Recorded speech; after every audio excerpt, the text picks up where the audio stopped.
Okay, so in the previous video, we solved the general CCA optimization problem, and we said that the kth canonical correlation is given by sigma k, the kth largest singular value. Then we said that the kth CC vectors are given by the kth left and right singular vectors scaled by the inverse square root of the relevant covariance matrix. And we defined the kth CC variables to be the data projected onto the CC vectors, centered data. So in this video, we're just going to think about the properties of these variables, and we're going to look at some of the links of CCA to other methods and about the invariance of the equivariance property. So the first property we're going to want for the canonical correlation variables is to see that their expected value is 0. Now that's obvious straight away in that the x's are the only random bit here. We've subtracted the sample mean, and so obviously the variance of the eta k and the psi k are going to be 0. The next property is that the correlation between eta I and eta j is equal to the correlation between psi I and psi j, and by definition of the problem we solved, this is 1 if I equals j, and it's 0 otherwise. So by the way we constructed these variables, we constructed them to have variance 1 and to be uncorrelated with each other. Then finally, just let's think about the cross correlations. We have that the correlation between eta k and psi I, say, is sigma k if I equals k. Yep, the kth correlation, and that it is 0 if k does not equal I. So this final bit is the only bit we've not proved so far. So let's just have a look at that. Let's think about the covariance between eta k, I said, didn't I, and psi I. And of course, if the covariance is 0, then the correlation will be 0. Well, that is the covariance A k transposed x and B I transposed y. So this, you'll see, is A k transposed the covariance between x and y times B I. Now AK was SXX inverse square root UK, so when it's transposed, this becomes UK transposed SXX minus a half. SXY, BI was SYY minus a half VI. Okay. Now if we substitute this is our matrix Q here, so if we substitute in the SVD for Q, we're going to get UK transposed the sum sigma j, so let's sum over j, uj vj transposed all times vi. And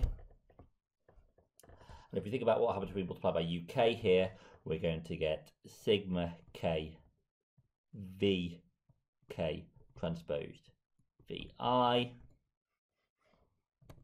and this just equals sigma k if I equals k, and it's 0 otherwise. Okay, so that proves the properties.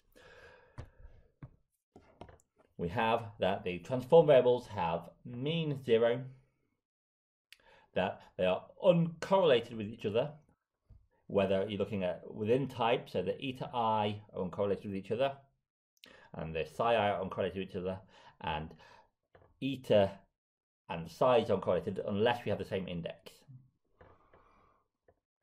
So just as we did for PCA, let's now think about how CCA is affected by transformations.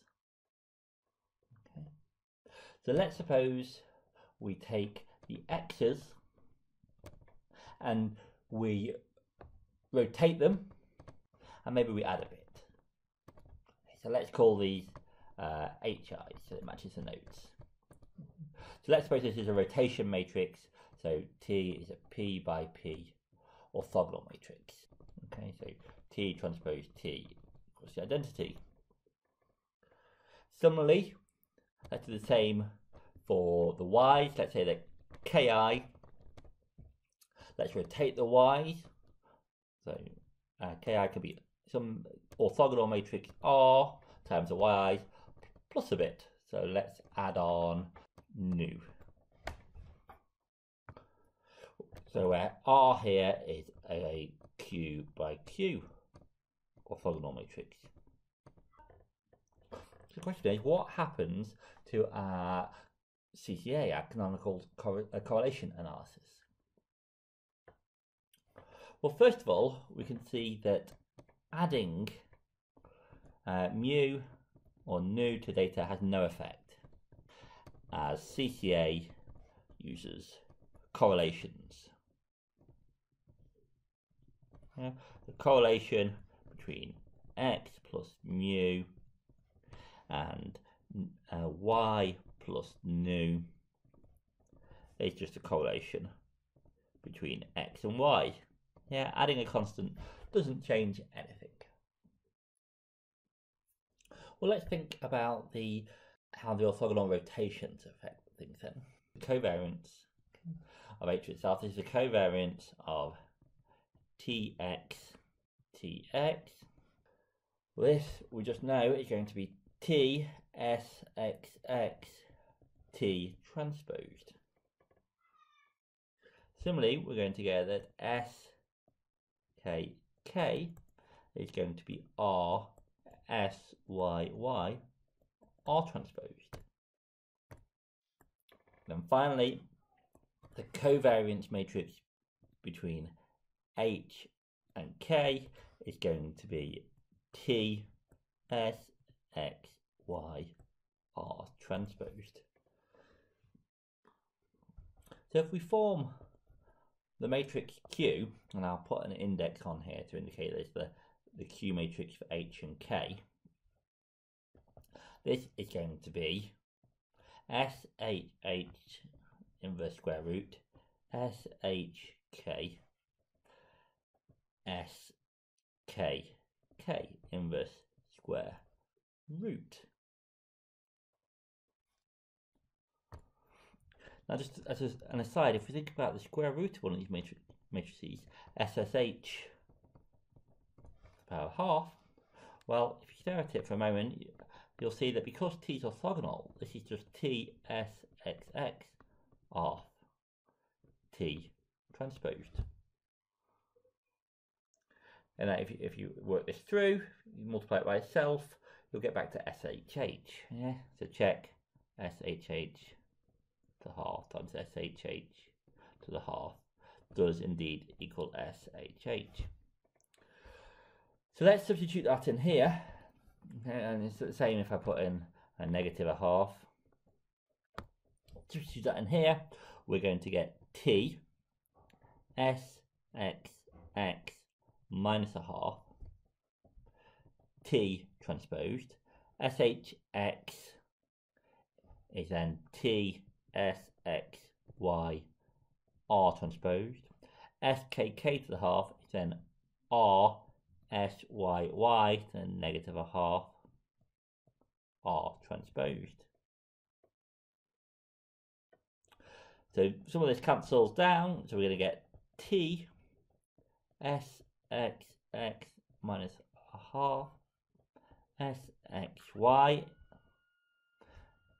SYY minus a half R transposed, and this is T Q R transposed. Yeah, because T transpose is identity, R transposed R is identity.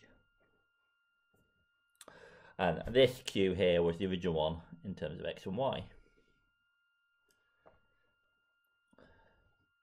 So if we substitute in our singular value expression here for QXY, so if we substitute in T sum I equals 1 up to R of sigma I UI VI transposed R transposed,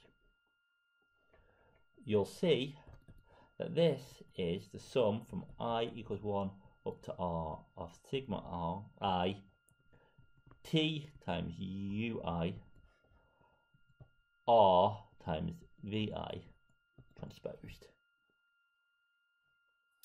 Now, if we let UI tilde be T UI, then you'll see that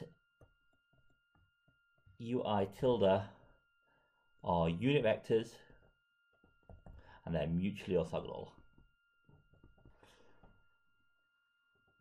Now, just to check the unit bit, UI tilde transposed UI tilde, well, that is UI T transposed T transposed T UI, which is UI transposed UI, which is 1, so they're unit length. And similarly, you'd find that UI tilde J transposed UI tilde is 0 if I does not equal J. Similarly, VI tilde, which is RVI, are mutually orthogonal unit vectors. So what we've shown is that QHK is the sum from sigma I of UI tilde VI tilde transposed. So this is the SVD of QHK.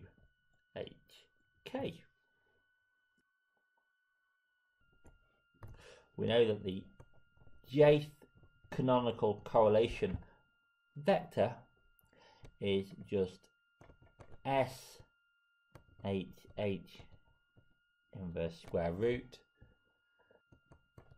times UI tilde. And we know that SHH was just T S X X square root T transposed, and UI tilde was just T UI. So you can see that this is going to be T S X X inverse square root UI, and this is just T times the jth canonical correlation vector we found before. And similarly, we're going to find that the jth canonical correlation vector for the k's bj is going to be R times bj. So bj tilde is R bj. So if we rotate the data, we rotate the CC vectors by the same amount. Note that up here, the singular values didn't change. So we find that the canonical correlation remain unchanged. So let's just think about the transformed variables. Let's just do the etas, say. So eta I tilde, so the eta, the transformation of the k's, would be AI tilde transposed ki minus k bar. So if we write this in, AI tilde is just t times AI, so this is going to be aj transposed t transposed. Now ki is just t times xi plus mu. K bar is t x bar minus mu.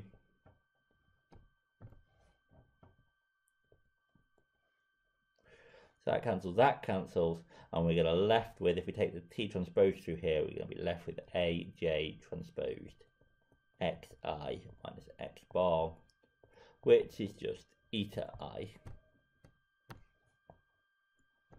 Okay. So rotation does not change the CC variables. So there's a connection between CCA and linear regression. Let's suppose that the dimension of our y's is 1. Okay, so q is 1 here. And let's also assume that x bar is 0, so the data have been centered. And finally, just let's assume that SXX is full rank. So what does CCA do? CCA forms the matrix Q, which is SXX inverse square root SXY SYY inverse square root. Now this is a p by p vector, but because y is one dimensional, this is just p by 1, and this is 1 by 1. So this whole thing is a p by 1 vector. It's just a vector of length p. So let's think about its singular value decomposition. That is just sigma 1 times u1, just a vector, where sigma 1 is going to be the length of this vector,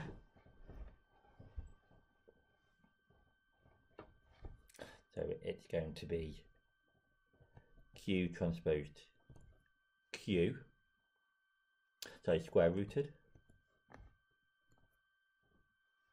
and u1 must be q over sigma 1.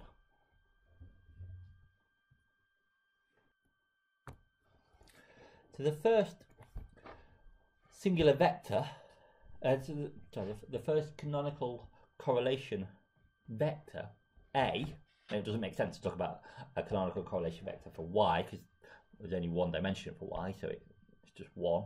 Okay? But the vector for x is going to be SXX inverse square root times u1. So let's write that in. So that's SXX inverse square root times by q over sigma 1. Okay. So that's going to be SXX minus a half SXY SYY minus a half over some constant sigma 1, which I'm not going to worry about at the moment. Now, we've already said SYY here is just a number, just a variance of y. So that's just a scalar as well. This is a scalar. So let's just rewrite this as some constant c times SXX, and I've got a minus a half and a minus half, so this is just the inverse of SXX times SXY. Okay, this is some constant. Now, my assumption before was that I'd centered the data x. So SXX in this case is just 1 over n x transposed x. Similarly, SXY is just going to be 1 over n x transposed y. So if we plug these back in, we find that our canonical correlation vector A is just x transposed x inverse x transposed y times some constant. The whatever ends here are going to cancel out with the inverse. This is just the least squares estimator for the model y equals x beta plus some error. Okay, so hopefully that's familiar to you from some other stats module. So this is just some constant times beta hat. Yeah. So the CC vector is a constant multiple of beta hat, the least squares estimator. Yeah. So essentially it's the same thing. It's just been scaled so that the variance is 1. So CCA is doing the same thing as linear regression, or a very similar thing to linear regression, in the case where the dimension of one of our variables is 1.